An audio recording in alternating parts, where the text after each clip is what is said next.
pinakamagandang trainer natin ngayong gabi. Ayan, good day po! Hello po sa lahat po na nandito. Good day po sa inyong lahat sa palig ng mundo. Ayan, so sa mga viewers po natin dyan sa live sa FB po, and nandito po, lahat po na nandito din sa Zoom. Ayan, so pakilala lang po muna ako sa inyo. Ako pala si Rosalio Baplor Jr. And then, tawagin niyo lang po akong Coach Redros kasi doon po ako kilala sa pangalan na Coach Redros sa aking team. Ayan, tubong Cebu po ako. Cebuanong dako. Ayan, so shoutout po sa mga Bisaya dyan, no? Bisdak. So, I'm proud to become a Bisdak. And then, I'm 39 years old. Ayan, so, I'm an OFW din po, no? Kagaya po ng mga karamihan po nandito, mostly po dito, no? OFW. And then, so, background lang po muna, no? I'm a businessman, may kunting negosyo po tayo. And then, syempre, I'm a college graduate. Course ko po is BSIT, major in Electronics Technology. Ayan, so OFW po ako for almost 10 years na, no? Currently po, dito po ako nag-work sa Sydney, Australia. So, trabaho ko po dito, syempre, Electronics Technician. And then, I'm employed po for almost 20 years na din. So, background po, nagtrabaho po sa Pilipinas for 10 years and then, magti-10 years na po dito sa abroad din.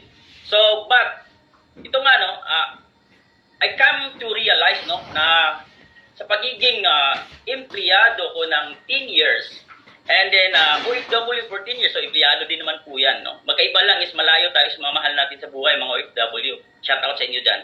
Ayan, so parang narealize ko na kung nung sa Pilipinas pa ako, yung kinikita ko sapat at kasya naman sa pamilya. Kaya nag-decide ako mag-abroad, di ba? Nag-decide tayo mag-abroad. And then nung nakarating tayo sa abroad, na-realize din natin na bakit same lang? No? Bakit kaya ganun nangyari? So, doon po ako napag-isip.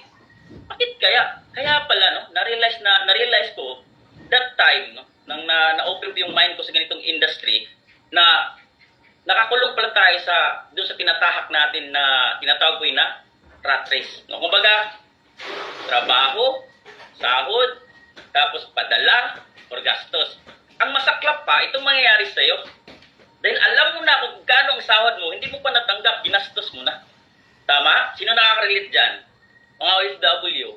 So, ginastos na, pinangutang natin. No? So nagka-realize po ko, sabi ko, gusto ko ng pagbabago sa buhay ko. So, naghanap po talaga ako ng opportunity.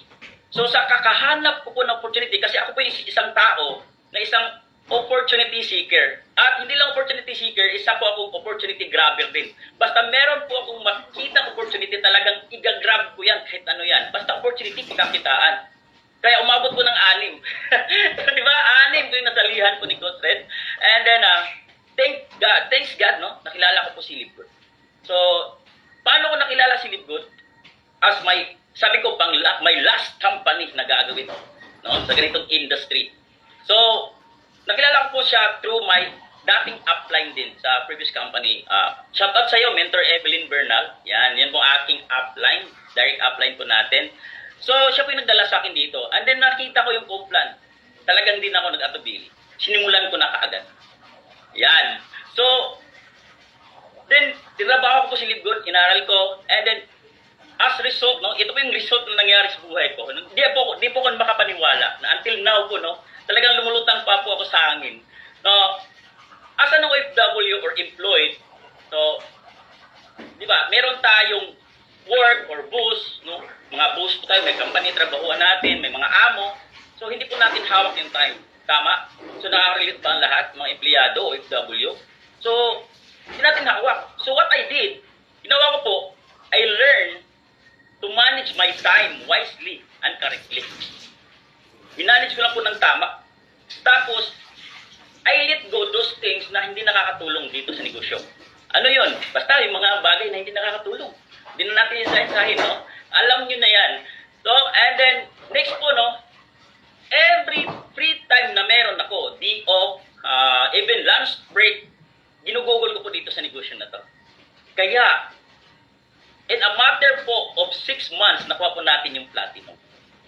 Dedication and commitment. Yan po yun, ginawa ko po dito. Yan, nakuha po natin yung platinum in 6 months, no? Matter of 6 months. And then ito pa, hindi lang yan, nakasalay din po tayo as a one-star achiever dito sa DMW, di ba? So, dahil po doon sa commitment na binigay ko po dito sa negosyo na to. Ayan, so, imagine lang mga empleyado ka man ngayon or part-time mo lang itong ginagawa si Libud kasi ako part-time ko lang ginagawa. Di ba? So, but it's a matter of your commitment and what is your reason? Bakit ginagawa mo to? So, imagine, kaya pala, kahit part-time mong ginagawa, bilang isang OFW empleyado ka ngayon, kaya pala na makipagsabayan ka or kikita ka ng ganito, maabot mo yung pangarap mo, basta seryoso ka. At seryosuhin mo lang itong negosyo na to. Kasi pag I treat Live Good as my second job. Yes, part-time, but I treat Live Good seriously as my second job. May trabaho po ako, main eh. Di ba? Ginagawa ko si Live Good as my second job. Every free time, ginugugol ko sa kanya. So, ito po. Ayan. Kaya kung ikaw ngayon, nakikinig, nandyan, no, nandito sa Zoom, nandyan sa live, isa kang empleyado, OFW, hindi ka pa member dito kay Live Good, affiliate member dito kay Live Good, or kahit sino ka man, tambay ka man, no, nasa bahay ka lang, no? Wala pong pinipili dito. I want you to decide right now. Okay? Take a massive action. Take action right now. Ayun na. Get back to that person po na nagdala at nagpakilala ko sa inyo sa opportunity na to. Kasi gaya lang na ako sa akin dati na kung matagal pa ako nag-decide noon, siguro hanggang ngayon, diba? So, wala po ako ngayon sa harapan ninyo. So, I want you to take action right now.